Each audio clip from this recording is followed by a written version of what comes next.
Ito po para sa mga talong lovers out there. Aba, it's your time to shine para i-level up ang inyong paboritong gulay. Kaya naman, it's time na matikman at itry ang ibang talong with a twist na dishes. Yan ang tinutukan ni Rafi Tima. Mahilig ka ba sa talong? Pero sawa na sa nakasanayang torta, prito o ensalada. Ang matataba at mahahabang talong na ito, alam mo bang pwede nang i-level up sa kusina? Baka swak sa'yo ang mga mouth-watering na eggplant dishes sa taunang Talong Festival ng Villasis, Pangasinan. Presenting ang masasarap na putahe sa Talong Food Fest. Kung hanap mo ay talong with a twist, bakit di mo subukan ang talong lasagna, pork talong embutido, o itong talong sisig with pork and tofu?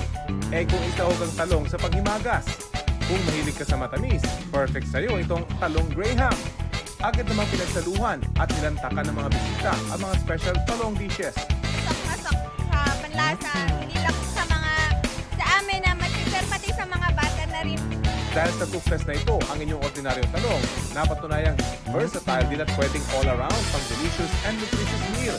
Ang Villasis ang #1 producer ng talong dito sa Northern Luzon. Regional, actually Region 1. Kaya pinupromote namin ang aming talong para mas madaming gamit. Siyempre, mas madami kang gamit ang talong, mas marami ang mabebenta ng aming mga farmers.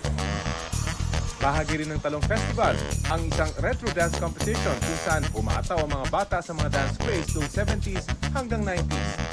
Para sa GMA Integrated News, Rafi Tima nakatutok, 24 oras. Mga kapuso, patuloy na tumutok sa mga balita, mag-subscribe sa GMA Integrated News sa YouTube. Sa mga kapuso abroad, samahan niyo kami sa GMA Pinoy TV at www.gmanews.tv.